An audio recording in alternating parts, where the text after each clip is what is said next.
Mga kalerto, Fernan Hota po ng Alerto Balita. Inanyayahan ko po kayo sa aking bagong Facebook page na ang address ay www.facebook.com/alertobalita.ph. Maraming salamat po.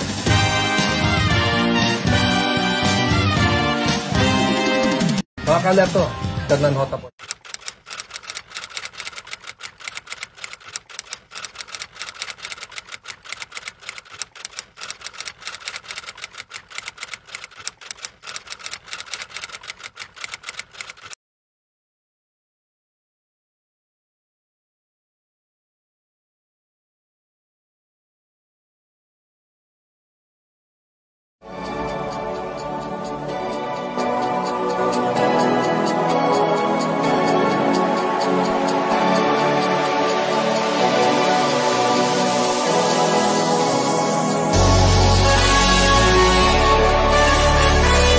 Good morning, good morning!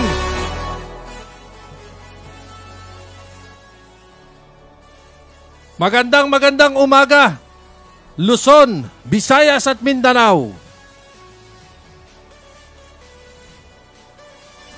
At syempre, sa loob at labas ng Metro Manila. Magandang umaga. Lalo-lalo na po dito sa aming kinalalagyan. Ha? Buti na lang, medyo malamig-lamig dito sa loob ng studio, Chairman. Oo. Dahil kanina lamang na nasa baba tayo. Para bang hindi ako makahinga. So, sobrang init. Sa sobrang init. Alam mo, yung mga ganyang bagay, minsan natatakot ako doon sa mga senior citizen natin. No? Oo. Kung hindi naman sana importante yung inyong mga lakad, abay, mas maganda, sa loob na lang muna ng bahay. Wag na kayo masyado maglalabas. No? Sobrang init. Kasi, alam mo ba, Chairman, nung isang araw lang, meron pong isang senior citizen na bigla na lang bumagsak. No? Bigla na lang bumagsak, Chairman. Oh. Eh, syempre, tumama yung ulo. Nako. Doon sa parang gutter, no? Buti na lang, naitakbo sa Pasay General Hospital na hanggang ngayon, nandoon pa yata. Under observation pa yun. Oh, nandoon pa yata at naka-confine. But anyway, sige, pakilala muna, Chairman. Okay, magandang umaga po sa lahat po na nanonood ng aming programa. Ngayong umaga kami po ay mag-uulat ng iba't ibang mga pangyayari kaganapan dito po sa ating Kamaynilaan, lalawigan, sa buong bansa. Ano po? Una sa lahat, batiin na muna po natin ang aking pong kaibigan na si XO Ramon Marciliana na nagbe-birthday. Magandang umaga po sa inyo, Luzon, Visayas, Mindanao. Ako po'y bumabati buhat po sa Elizalde Broadcasting, ang aking kasama na si Fernan Hota. Ano po? Ngayon po bago po kami mag-ulat sa iba't ibang pangyayari kaganapan dito po sa ating kalunsuran at sa lalawigan at sa buong bansa ng ating pong bansang Pilipinas, na may mga kaganapan, kaguluhan o mga pangyayari. Unahin ko po naman ng batiin ang aking pong kaibigan na si XO Ramon Marciliana ng kanyang kaarawan ngayong araw. Naku, masarap pangayahanda mo, XO, ha? Sige! Happy birthday! Yan po, ha? Unahin na po natin ang ating pong pag-uulat. Ano, kapatid? Unahin na po natin o meron ka pang babatiin? Siyempre, mamaya lang mga Chairman, pag-uusapan pa rin natin yung sinasabing online selling na yan. Dahil kagabi lamang po ay meron na naman po sa ating nag-text regarding po dyan sa mga sinasabing online seller, no? Bakit nga ba? Ano nga ba talaga ang karapatan ng mga umu-order para dito sa mga online seller na to?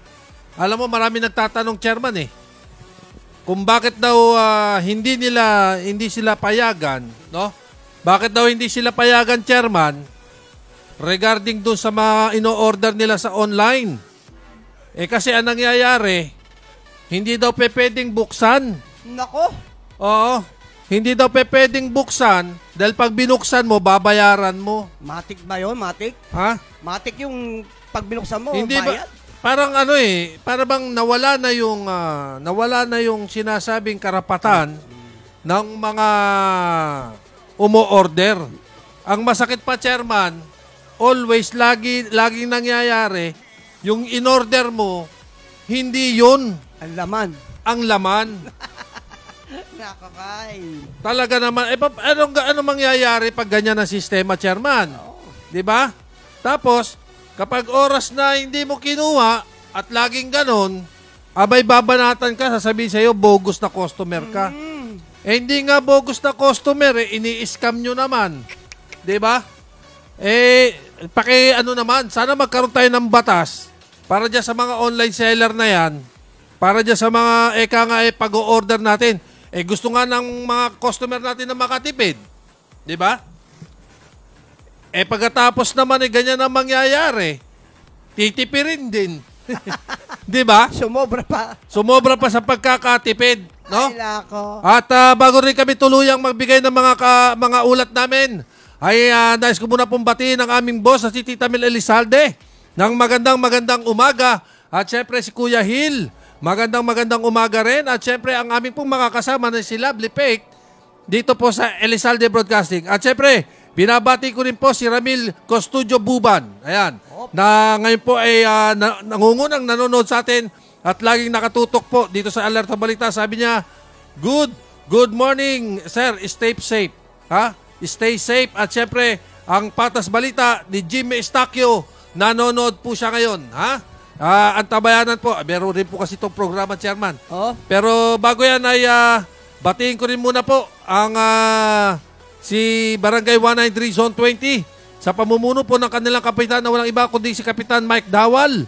Magandang umaga at ganoon din po ang kanyang mga magigiting na tanod at ang kanyang mga kagawad. At syempre, si Delio Batman Estolas. Sabi niya, good morning, sir. Magandang umaga. Okay, Chairman? Okay, unahin na po natin pag-ulat. Ano kaya mas maganda? Unahin natin ang droga o kapulisan o politiko? Oo, Unahin natin yung mas maganda na yung unahin mo na yung sa droga. Oo, sa droga. Mula po to sa Aklan. Layo Aklan. Layo. Laborer, tulak. Isang laborer ng drug pusher ang naaresto sa bypass operation ng mga otoridad sa barangay Manok-Manok, Boracay Island sa Lalawigan. Kinilala ang suspect na si Rodian Sastre na nasa tunggulang at nakatira sa barangay Balabag sa nasabing Lalawigan. Ayon po sa ulat, nagpanggap na buyer ng shabu ang isang operatiba at nang bentahan sila ng droga ni Sastre ay dito po dinakip ng mga otoridad ang suspect. Napag-alaman na nakakumpiska mga otoridad ng 5 sachet ng shabu at markadong pera. Sa pag-iingat po ni Sastre, nahaharap ngayon ang suspect sa kasong paglabag sa Comprehensive Dangerous Drug Act of 2002. Yan po dala po sa siguro ng kahirapan, laborer maaaring piyon. Ang hirap magtrabaho pagka po piyon ng trabaho natin. Pero hindi po dapat tayo malulon sa pagtutulak ng droga. Yan po laborer, tulak. Huli na po, huli. Yan, paghihimas ka ng imbis na magkikita ka ng pera, ngayon himas ka lang rehas. At syempre, siguro mamaya-maya rin, Chairman, ay ipagkakalob ko po sa inyo yung report po na-report po ng inyong lingkod. Dahil po doon sa pagbubukas ng park, no? Diyan po sa Our Lady of Airways. Kasi nagpunta po dyan yung Mayora, si Mayora Emmy Calixto Rubiano. At nagkaroon po ng opening, no? Marami rin tayo nakasalamuha dyan. At syempre, ang Station 8 ng Pasay, na walang iba kundi si Captain Rodolfo Maki. Nandiyan dyan din po, kasama natin na simula nung pagbubukas ng cutting ribbon, no? At syempre, si kasamang Melo. Ayun, nanonood siya ngayon. Mabuhay mga bro, sabi niya. Kamusta ka, Melo? Melo. Alam mo si Melo, ito yung dating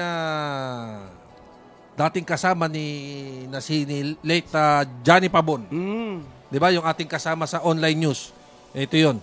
At syempre, ay mamaya din po, ipagkakalob ko din po sa inyo, yung pong bigas na binibilad, o palay na binibilad, na pinuntahan po ng on the spot ni Roland Hota, ipagkakalob ko po sa inyo mamaya. Antabayan na lang po ninyo sa pagre-report po ng aking kasamang si Dens Tonel ng Sulyap. Okay, tuloy-tuloy po tayo sa droga pa rin, sa Benguet. Na po, taniman ng marijuana, sinuyod. isang plantasyon ng marijuana ang sinalakay at sinulog ng mga otoridad sa barangay Tagadang, Kibugan, sa lalawigang ito. Sinalakay ng plantasyon ng marijuana ay nasa balubundukin ng lugar ng Sisyo Kuliyang sa naturang barangay. Ayon po sa ulat, may nagbigay ng impormasyon sa mga otoridad na may plantasyon ng marijuana sa nasabing lugar. Kaya dito sinalakay, pinagbubunot, sinira at sinulog ng mga otoridad ang nabatid na nakatakas ang mga caretaker ng pananim ng marijuana. Biro mo, nakalusot ka agad. Nakawala pa. Sa ngayon ay patuloy po nag-investigasyon ng otoridad para madakip ang mga responsable sa pagtatanim ng marijuana sa naturang lugar sa Benguet. Yan po Talaga naman palang... palagi naman dyan ang taniman eh. Kaya nga. At syempre, binabati ko lang po ang mga taga Bulaklak. Diyan po sa Liberisa. Diyan po si Kuya Angelito Marquez. Si Kuya Tangay. At syempre, sila Ate Perla, sila Eileen. At syempre, ang lahat po ng mga nandiyan dyan sa Bulaklak. No? Liberisa. At syempre, ganun din naman po doon sa mga, doon po sa mga tumatambay. Sabi nila, Team Tambay. Team Tambay, talagang matitibay. Matitibay talaga eh. yung tipong hindi bali ng tamad, hindi naman pagod. At syempre, okay. si Miss Richelle Pagtakan, ayun, sabi niya, morning Dada Fernan, magandang umaga rin Richelle. At syempre, si Diding Elizalde, nanonood siya ngayon. Magandang always nanonood to eh. Oo. No?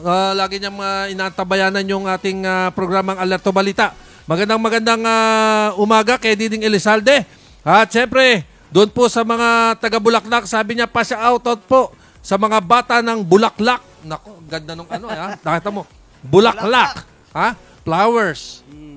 Hindi bali ng tamad, hindi naman pagod. At syempre, sabi ni Jimmy Estacio, more power, Alerto Balita. Good information and paglista sa mga naglilingkod sa Pilipinas. Sama ang mabuking huwag magagalit. Ayun. At sabi naman ni kasamang pati Team Tambay, Bosota. Ayun nga, di ba? Masarap ba yung maging tambay? Ay, naku, ang sarap. Palipas oras. Kasi sabi nila, hindi bali na daw tambay. Oo, hindi naman pagod eh. Kasi At sabi naman ni kasamang Melo, pakibati din ng running barangay chairman na si Arsenio Rodriguez. Darating na halalan. Malayo pa. Malayo pa, kasamang Melo. Diyan sa San Dionisio, Parañaque. Talaga ikaw, dinadaan mo kami sa mga... Ano pangalan? Dinadaan mo kami dito kay Arsenio Rodriguez, huwag niyo kakalimutan. Dinadaan mo kami rito, para-paraan din,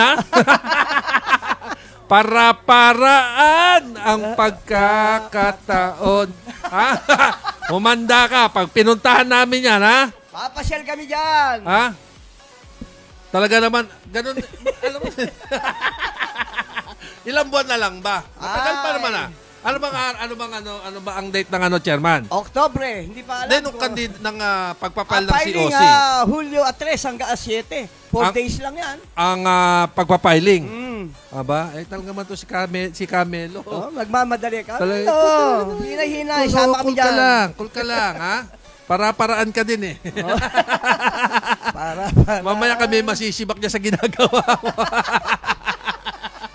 Okay, chairman! Okay, sa droga pa rin. 5 million shabu. Babae. Timbog. Babae lang yun. Tinitira ng mga shabu. Kinalabuso isang babaeng itinuturing high value individual, HVI, sa pagtutulak ng illegal na droga habang nakatakas ang kasabwat nitong lalaki. Sa bypass operation ng pulisya at PIDEA, Biyernes po ng madaling araw sa Barangay Silang, Crossing East, Tagaytay City, Cavite. Sa report po ng Regional Drug Enforcement Unit kay Calabarzon Pro 4A Director Police Brig General Jose Milencio Nortates Jr., kinilalang nadakip na si Juliet Baltasar, 38 anyos, ng 541 Purok 3, Barangay San Pedro 2, Magalang, Pampanga, habang ikinanta naman niya ang nakatakas na kasamaan na si Munoy, nasa hustong gulang at residente din po ng Pampanga. Nakakuha po sa posisyon ni Baltasar ang isang malaking ziplock transparent plastic bag na naglalaman ng shabu na may timbang na 70-60 grams. At nagkakahalaga po ito, ang laki, no? 760 Laki, ha? grams. Ang halaga po nito Dami ay, niyan. kaya nga, 5.1 million pesos. Wow. Kita mo, laki. Dami. Kaya nga, nasa kustudiya ngayon ng RDEU sa Camp Vicente Lim sa Calamba, Laguna, Oh. Baltasar, at naharap sa kasong hinaharap ng pulisya, ang nakataas pa rin po si Monoy. Ilan yan? Ilan yan? 500, bali 760 grams. 700.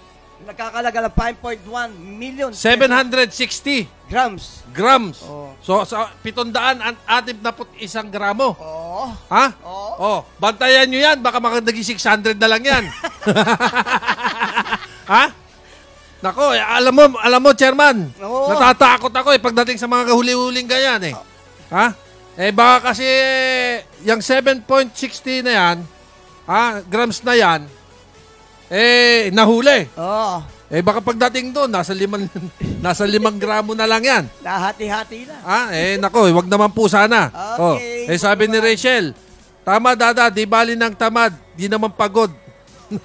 Halos naman ng ang pera, good luck dada, patuloy ang paglilingkod ng tapat. Salute dada. Sakit yan, nakakatawa. Di ba? Yun naman ang may katotohanan, di po ba? Ha? Sige. May report pa, Chairman. Ibigay muna natin yung report ko. Okay. Ha? Sige, Diyan po sa tingnan naganap na pag-o-open ng Pasay diyan po sa OLAP, no? Sige, bigay natin. So, magandang araw mga kanerto. Nandito tayo ngayon sa kanulukan ng Pildera 2 na kung saan ay matutunghayan po natin yung pagbubukas itong park dito o yung tinatawag playground. At syempre kasama natin yung admin ng 193. Kasama natin. Ganon din ang lahat po ng mga sumusubaybay dito sa ating programa na Alerto Balita. At syempre kasama rin natin si Nausi Pogo. Ayan po yung patuloy na umaantabay sa pagdating ng ayan po yung report natin ngayon, na ginanap po sa syempre, Our Lady of Airways. Kasama rin natin. Ayun sila BHW. Ayun, kasama rin natin.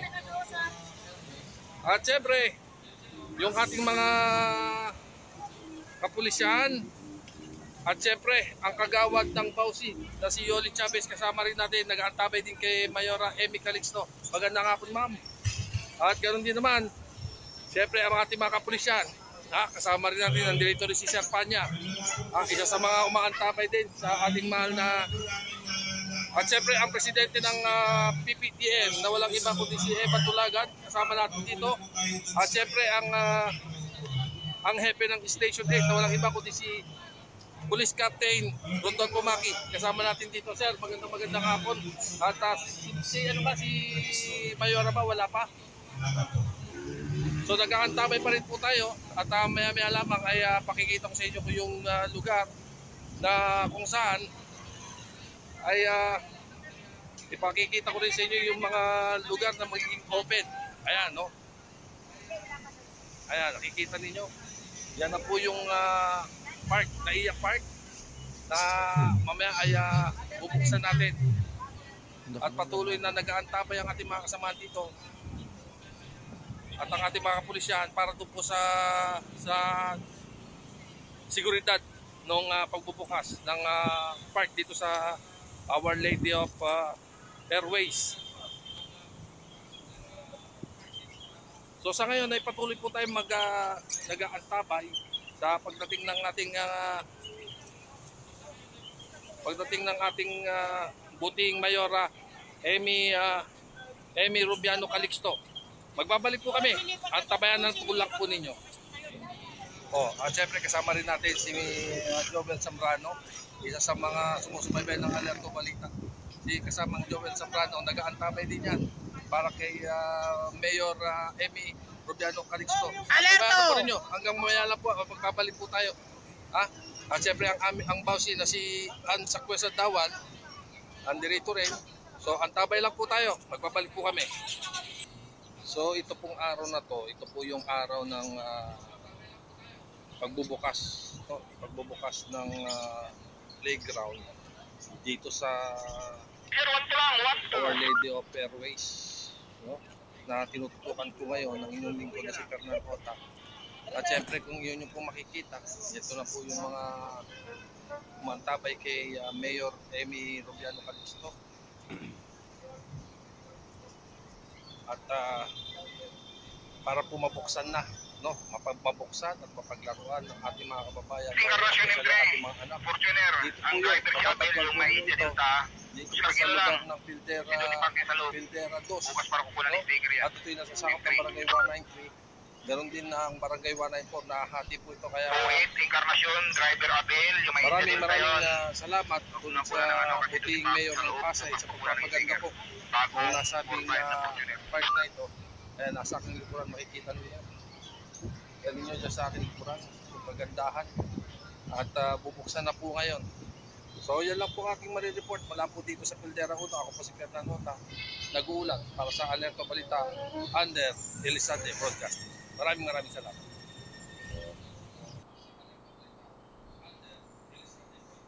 Yun. So yun po yung report ng inyong lingkod na si Fernan Hota. Ayan, ha?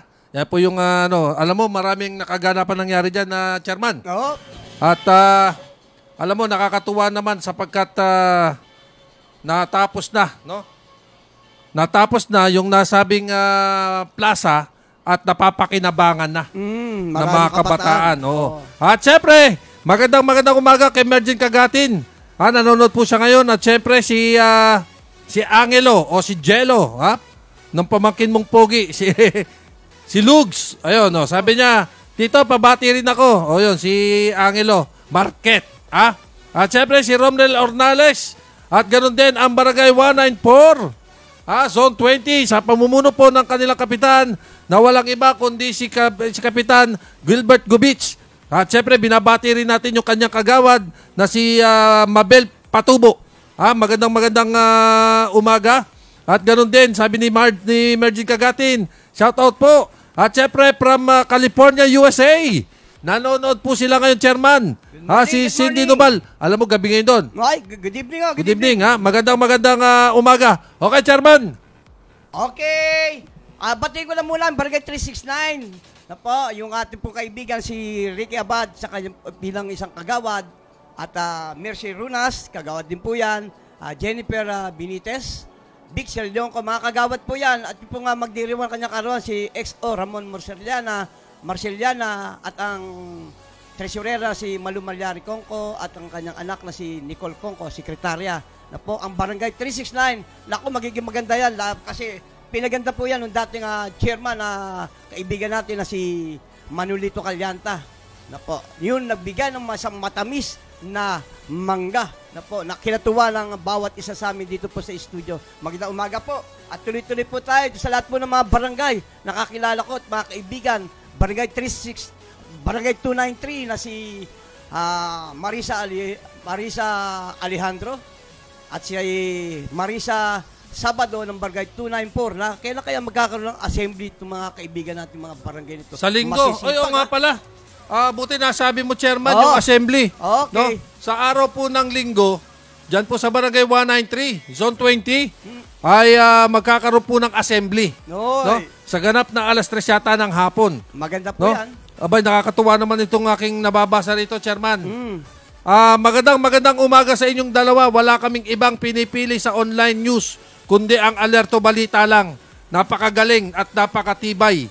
At sana maging matatag pa ang inyong programa. Maraming salamat po. At sabi naman ni Romsel, good AM idol. Tune in lang kaming lagi. Lagi sila nanonood. At syempre sabi naman ni Kagawad Mabel Patubo, Kuya Fernan, salamat po sa pag-shoutout sa aming barangay. Mabuhay ka. At syempre ang aking kumparing si Jake Raro. Magandang umaga. Nanonood din siya ngayon. At I love you dito. Nandito kami ngayon sa bahay dito. At syempre, good morning mga pare ko. Sabi ni Marge, salute po. Alam mo, nakakatuwa yung ganun, chairman eh. Oo.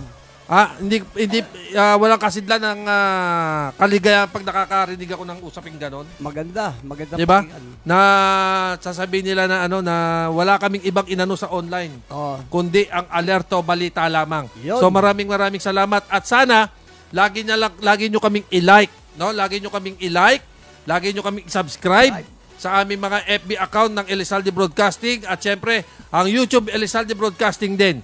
At syempre pakipindot na rin yung Bell. ayun, yung notification bell Yun. para po lagi kayong updated doon sa aming mga programa. Okay, chairman? Okay, doon naman po tayo sa krimen. Na po, Banana Plantation Manager, natagpuan patay. Nako. Natagpuan patay at may tama ng bala ang isang lalaki sa Diversion Road ng barangay Asisang Malay City, Bukidnon.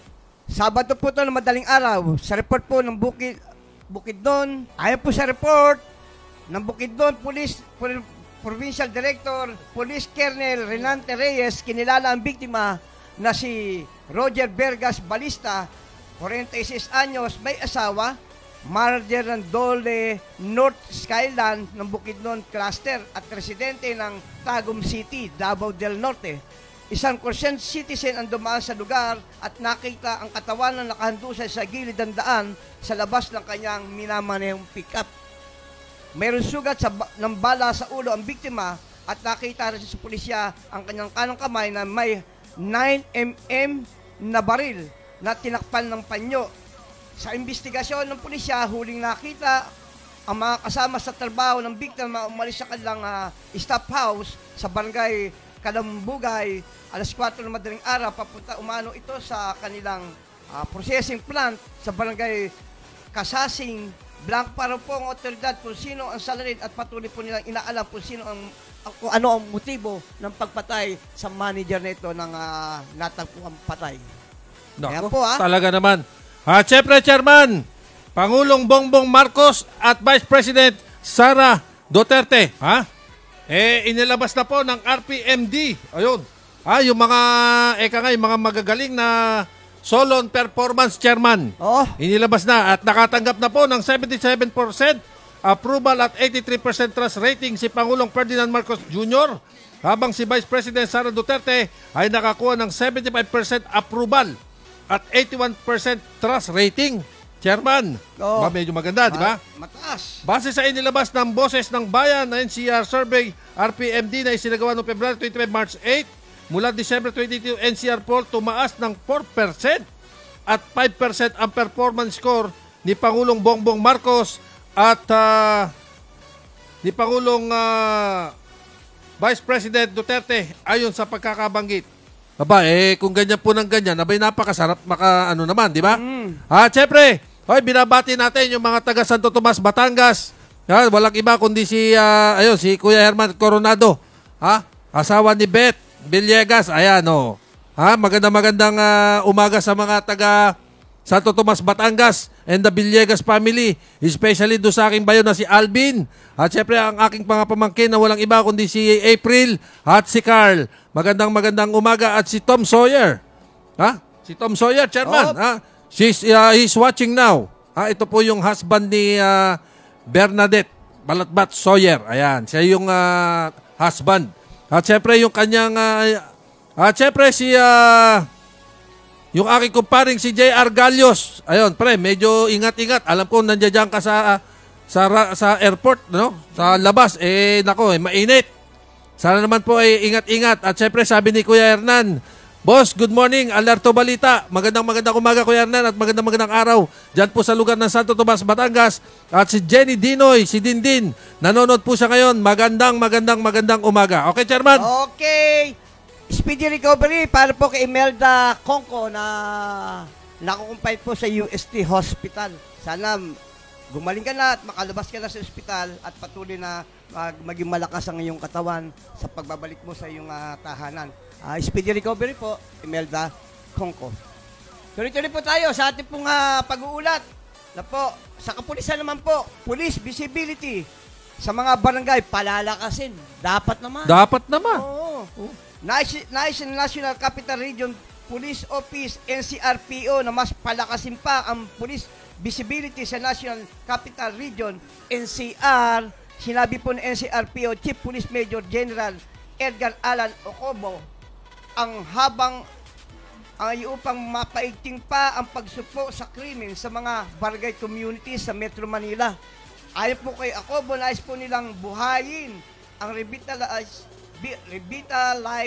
police barangay program para po sa mas mapabilis na makapagresponde sa komunidad ang anuman pong nagaganap na krimen o nagaganap na bagay na hindi maganda sa barangay. Kaugnay ito, nakatakdang makipagpulong si Ocobo sa mga district directors ng NCRPO para po sa naturang programa. Dagdag pa ni Ocobo, isa itong estratehiya para po sa mabilis ang pagsupo sa kriminalidad sa mampung sulok ng lungsod o iba pong lalawigan. Oo, at kailangan dapat lang talagang paigtingin. No? Paigtingin pa, lalo na talaga. Lalo na po ngayon na nalalapit ng eleksyon. Oo. Abay, kailangan talaga paigtingin yan, General Ocobo. No? At sana magkaroon pa ng mga checkpoint. Dahil dyan sa mga, alam nyo naman, nakakapagtaka lamang kung bakit nakakalusot ito mga riding in tandem na to. Dyan sa mga, parang alam nila kung saan may checkpoint. Ano, Chairman? Kasi, isipin mo, nakakapagdala ng baril. Nakakalabas. Di ba? Tapos, ang nakakapagtaka, nakakagawa sila ng krimen. No? Ang dami nating checkpoint. Ay sana nga magkaroon ng ordinansa na bawal na sa lungsod ng Maynila o sa ibang lalawigan. Kasi alam ko sa ibang lalawigan, bawal lang naka-helmet. Lalo na yung mga pumapasok sa mga sa mga executive village. Yung mga village na yan. Dapat tanggalin yung helmet. Tanggalin yung para makita. Di ba? At syempre, yung aking tart, nanonood po siya ngayon, just po sa lugar ng Bulaklak. Nanonood po siya ngayon. Magandang umaga. At syempre, Chairman, sa National Capital Region daw po, sa Quezon City, si Mayor Joy Belmonte ang may pinakamataas na performance. Rating sa lahat ng local chief executive sa 94%, statistically tied sa ikalawang pwesto sina Malabon City Mayor Ginny Sandoval, halong malapitan ng Caloocan, at John Ray Chonco ng Nabotas, 91% ratings nagtabla. Sa ikatlo, sina Pasay Mayor Emmy Calixto Rubiano at Mandaluyong Mayor Benjamin Abalos Sr. At may 90% abang sina Makati Mayor Abigail Binay at Bico Soto ng Pasig ay nasa ika-4 na kapwa, may 87%. Kasunod sina Marikina Mayor Marcy Chodoro at Imelda Aguilar ng Las Piñas na may 84%, Chairman. Sina Rupi Biaso ng Muntinlupa, 83%. Lani Cayetano ng Taguig, 80%. Hani Lacuna ng Manila, 80%. West Gatchalian ng Valenzuela City, 78%. Eric Olivares ng Parañaque, 78%. Francis Zamora ng San Juan, 75%. At Ike Ponce III ng Pateros, 72% ay nasa ika-10 pwesto. Top NCR District Representative naman sina Toby Chanco, 92.5% ng Navotas City. Camille Villar, 92.3% ng Las Piñas City. At Oka Malapitan, 92.1% ng Caloocan City. Natabla sa unang pwesto sa NCR, nasa ikalawang pwesto sina Marivic Copilar, 85% ng QC. At Boyet Gonzales ng 88.3% ng Mandaluyong City. Tabla rin sa ikatlong pwesto sina Franz Pumaren, 86.6% ng Quezon City. At Jan Asisio, 86.4% ng Tony Calixto ng 84.3% ng Pasay.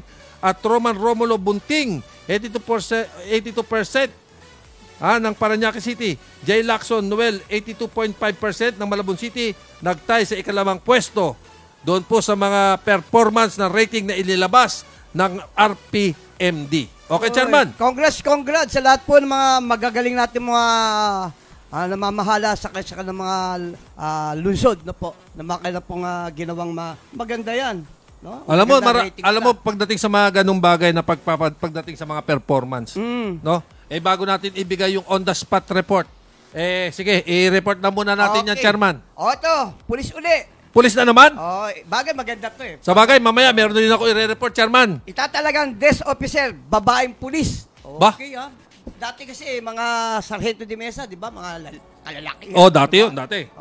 itatalaga ni Brigadier General Edgar Alan Ocobo, Hepe ng National Capital Region Philippine Office NCRPO, ang mga babaeng pulis bilang mga desk officer sa mga pangunahing prosito ng NCR. At ayon kay Ocobo, hindi siya natutuwa sa lumabas na pag-aaral at nakalap ng video footage mula po sa mga body camera ng NCRPO police officers. Bakit kaya? May mas patient po ang mga babaeng pulis kumpara sa kalalakihang pulis. Bakit? Totoo ito. Sa pag-entertain mga dumadaing na complainant sa mga presinto, kasi ang mga babae ay meron pong patient na makinig doon sa kasangguni ng mga customer. Kaya tawagin natin silang customer relation officer para mas mapaganda ang connection ng complainant. Sa female police officer na mga nagko-connect doon sa investigator, PCR operation or yung station commander, anin Ocobo, sinabi ni Ocobo na itatalaga ang mga babaeng police sa mga major police station. Kasi maganda nga, presisyoso mga babae. Oo, Ng lalaki, suplado dating. Mas maayos pa yung ano. Kung saan nag-file ng mga kaso at blatter, malaki-laki rin ang strength ang kapabayan natin. Ang mga talagang kalalaking desk officer ay isasama naman nila sa mga police visibility para mas pabaiting natin yung lakas ng present ng mga police sa kalsada. Bakit? Tama yun. Mas maganda makita. Sa akin, pabor ako dun. Oo. No? Pahayag ni Ocobo, binibigyan ng halimbawa ni Ocobo ang Northern Police District, NPD, maraming identified barangays na pwedeng paglagyan ng mga pulis. Priority diyan yung mga barangay na mas mataas yung drug affection, focus crimes, affectation, yung mga barangay sa ad ni Ocobo. Kasi po mga barangay, marami pong nagkakaroon na hindi magandang relasyon. No po? Hindi, tsaka sa ano talaga, ang barangay kailangan talagang tutukan. Oo. No? Kasi mas maganda kung mayroong police visibility at talagang nakikita ng mga community Correct. sa lugar nila. Tama. Nagkakaroon ng takot. Tama. Alam mo, sa totoo nga lang, mas maganda pa nga na merong isang pulis na kasama ang mga tanod eh. Oo. 'Di ba? Sa isang barangay. Alam mo, pabor ako doon eh. Yung merong isang pulis na nakatambay para kung sakaling merong nahuli, 'di ba? Oo. Merong nahuli. Yung pulis na yun ang kagad ang arresting. Alam mo mas natutuwa ako kung ganoon eh. Nakakatuwa pag gano'n na ang isang barangay magkakaroon ng isang pulis. Yun, dapat. No? Kapag nagkaroon ng isang pulis at nagkaroon ng huli, user, pusher o anumang bagay, yung pulis agad ang arresting. Siya mismo mag-a-arresting. Di ba? Oo, kasi kadalasan ang nangyayari, Chairman, yung ang mga tanod natin na nagiging arresting eh. Kaya nga. Yung trabaho ng pulis napupunta sa trabaho ng barangay tanod. Sila ang nagiging arresting. Bakit hindi natin lagyan ng ano? Bakit hindi po natin lagyan ng isang pulis? Oo, bawat barangay. Di ba? Sa bawat barangay. Salitan sila, may panggabi, may pang-araw. Oo. Ganon din naman para naman na, yung ating mga kababayan, ewan ko lang kung hindi natakot yung mga gumagamit dyan eh. Oo. Di ba? Dahil may pulis na sa barangay eh.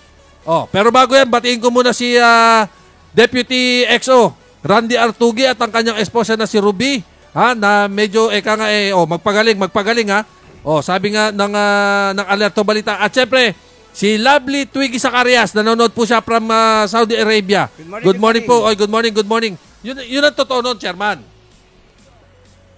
Dapat ang gawin, magkaroon po ng isang pulis sa isang barangay. Dapat. Nakasama, kasi kasama naman sa peace and order. Oo. Diba?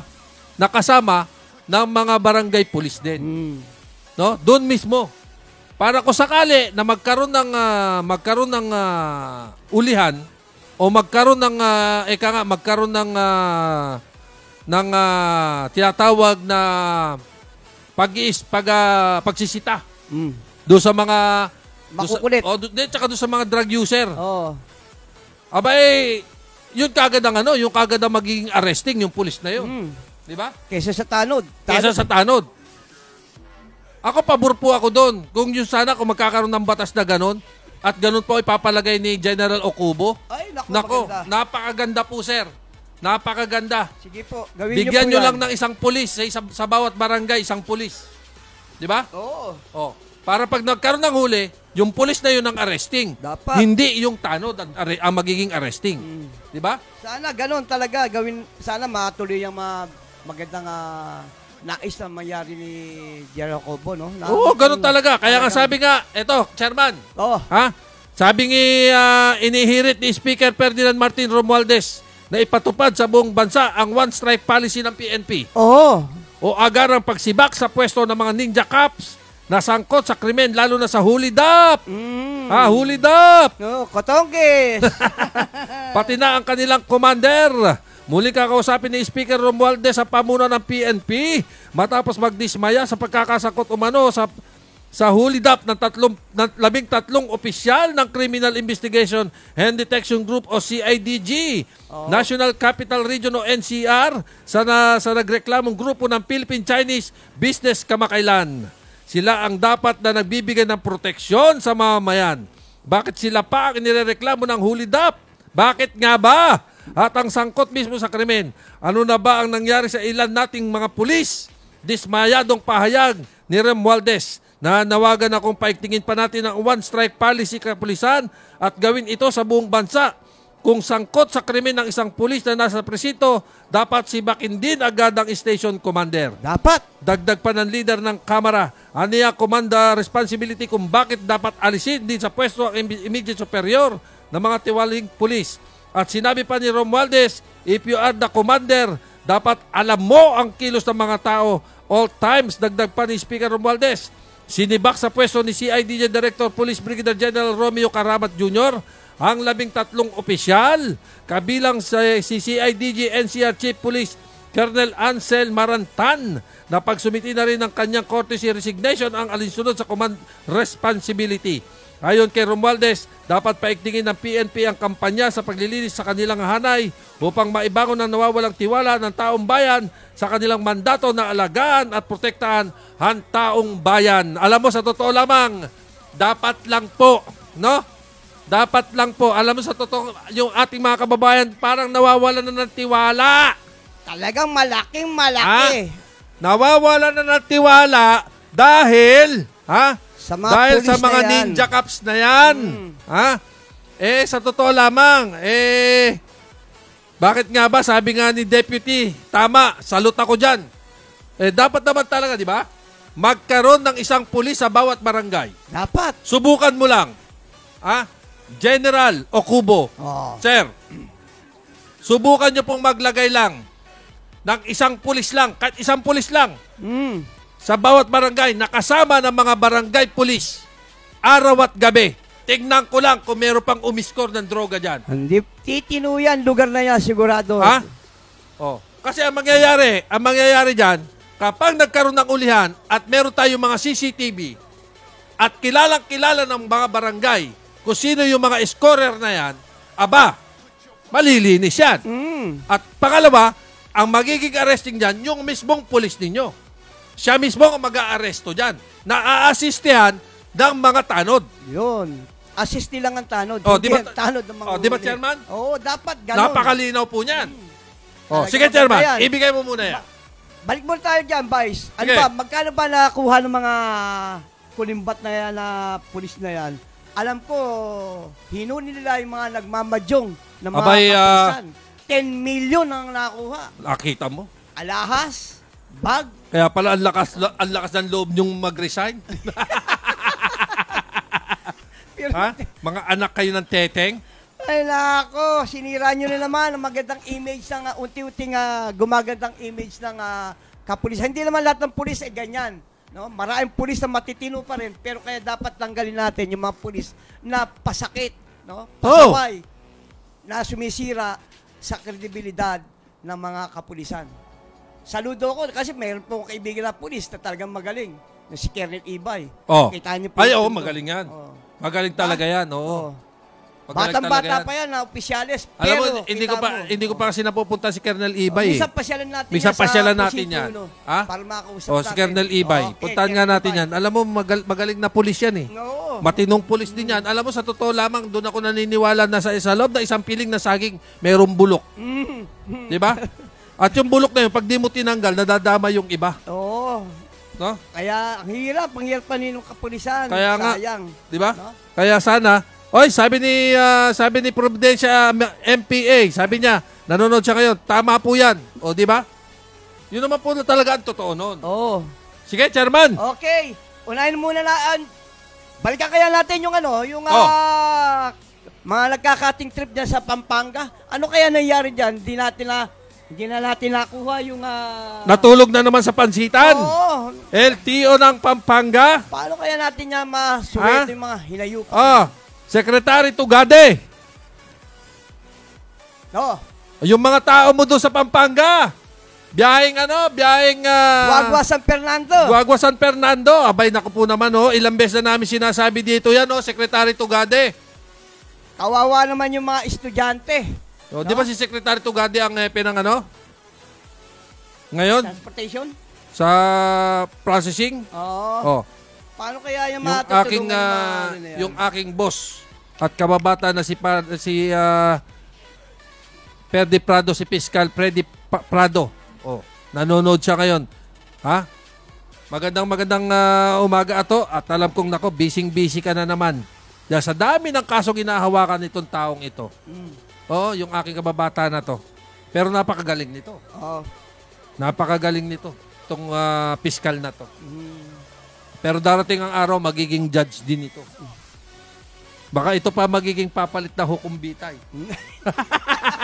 Okay naman. Ha? Hindi, oo. Okay. Kasi ano to kumbaga sa stricto.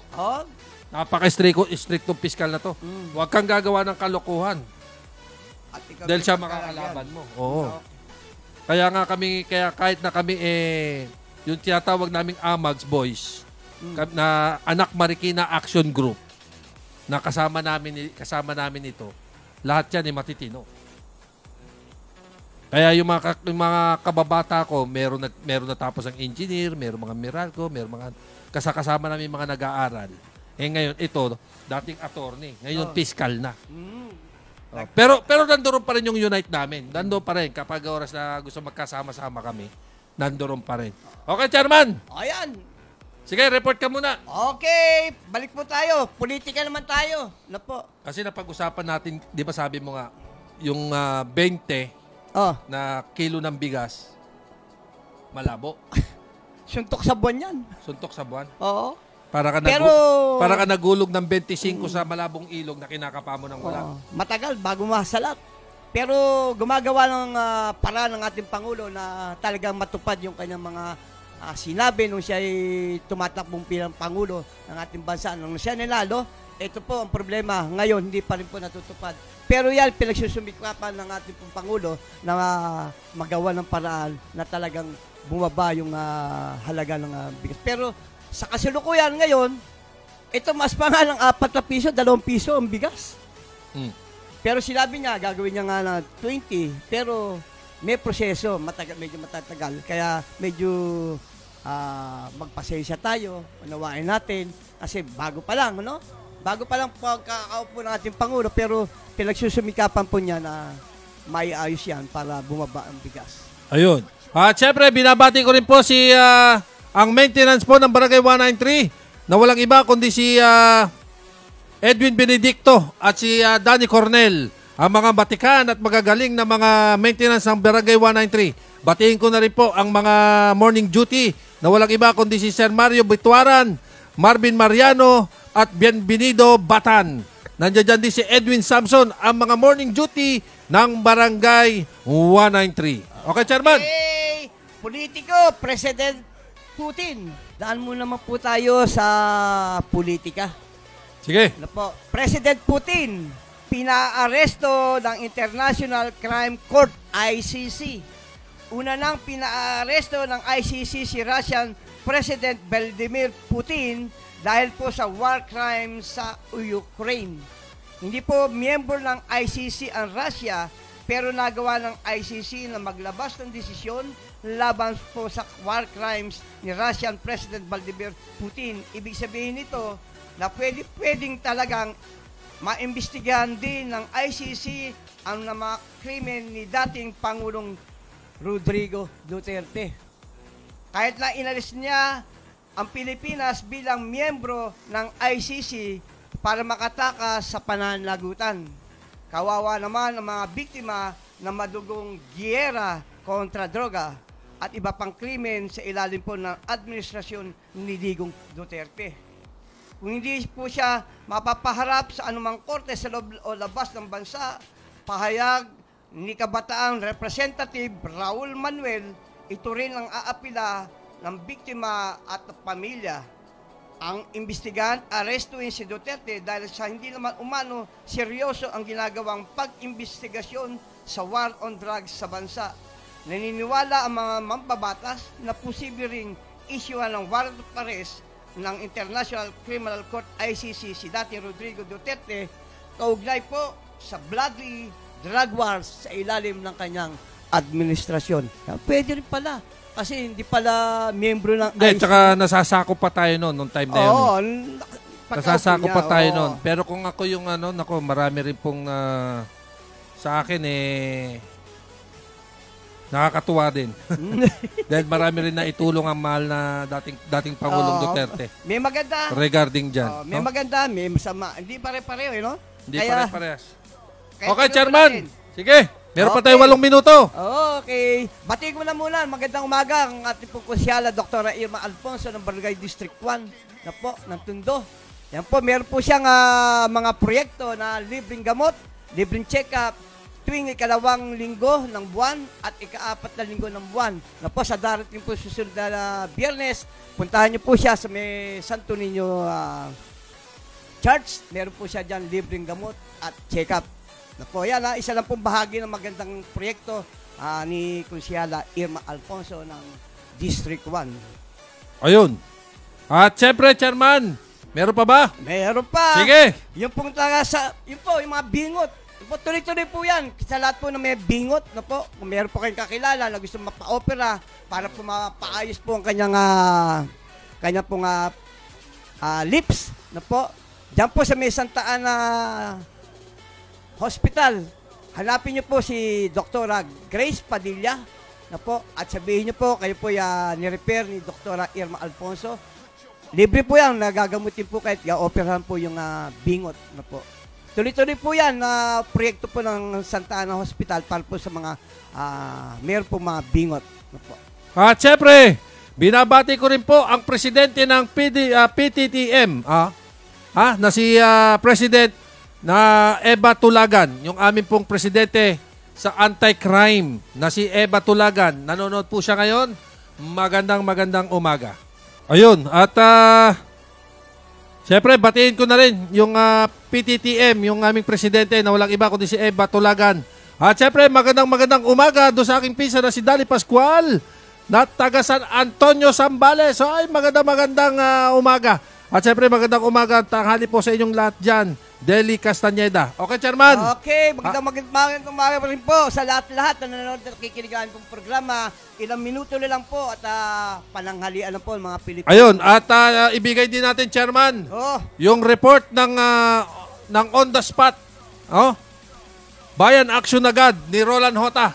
Hinggil po dyan sa kanilang pinuntahan sa Nueva Ecija. Okay? Sige, bigay po natin.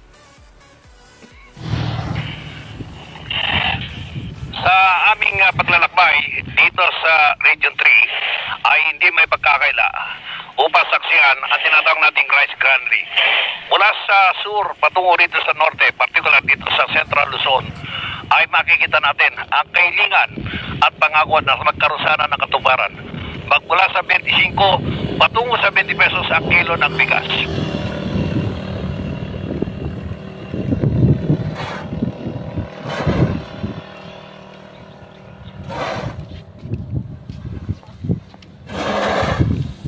Kayang nakakailansa ko na kayo. Ano yan? Nandiyan na ang way ninyo?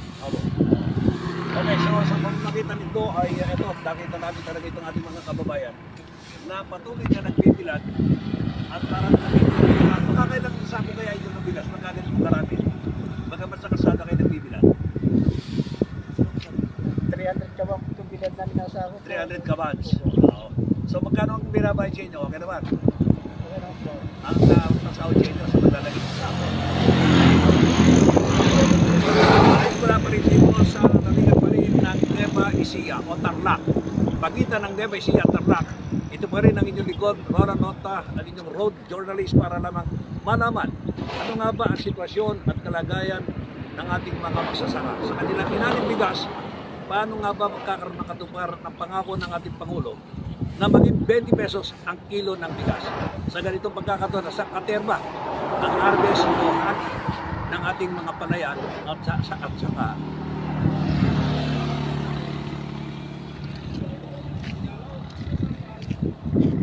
okay na. Ayun. So, yun po yung report ng Honda Spot ng aking kapatid na si Roland Hota mula po dyan sa Nueva Ecija. Nakita mo, napakaraming bigas, Chairman. Mga palay. Di ba? Mga palay. Bilang. At sana, magpatuloy po tayo. No? Magpatuloy at sana, hintay-hintay po tayo. Baka ipagkalob nga sa atin ng mahal na Pangulo regarding po doon sa pagbaba ng bigas. Okay, Chairman, paalam tayo. Okay. Kami ba magpapaalam na. Ano po? At kami nagpapasalamat sa lahat po na nanonood at nakinig ng aming programa. Ano po? Magandang umaga. Tanghalian na po para po sa mga Pilipino, bawat pamilyang Pilipino, naway magkaroon po ng mga kakainin sa kanilang hapagkainan. Salo-salo kahit mga konti lang yan, basta magkasama ang pamilya, tiyak, maligaya ang pamilya. At syempre, maraming salamat po sa lahat po na sumubaybay dito po sa aming programang Alerto Balita. At syempre, doon po kay kasamang partner, Chairman Dens Tonel ng Sulyap. Maraming salamat po at lagi nyo pong tatandaan ang sarili muna po natin ang ipresensya natin sa Panginoon at sana po laging siyang unahin natin bago ang ating sarili. Ang Panginoon po ang siyang tagapagligtas natin at lagi po natin siyang ipresensya. Okay? At gano'n pa man, maraming salamat sa lahat ng mga sumubaybay. Ngayon pong araw ng Miyerkules, magkasama-sama po ulit tayo sa araw po ng Biyernes, Chairman. Okay. At pag-uusapan pa rin natin yung online seller na yan. Ang dami kong problema. Ang daming problemang dumarating sa akin. Maraming text ang dumarating sa akin, Chairman, regarding dyan. At syempre, doon po sa sinasabi ng programang ito, General Okubo, yun lang po ang inihiling. No? Police visibility. Ayun. At syempre, magkaroon po sana ng isang pulis sa bawat barangay. Napakaganda pong programa niyan para po makatulong ang mga barangay police ng bawat barangay. Maraming salamat po. Si Fernan Hota po ang inyong nakasama at Dens Tonel dito po sa Alerto Balita sa Elizalde Broadcasting. Magandang tanghali po.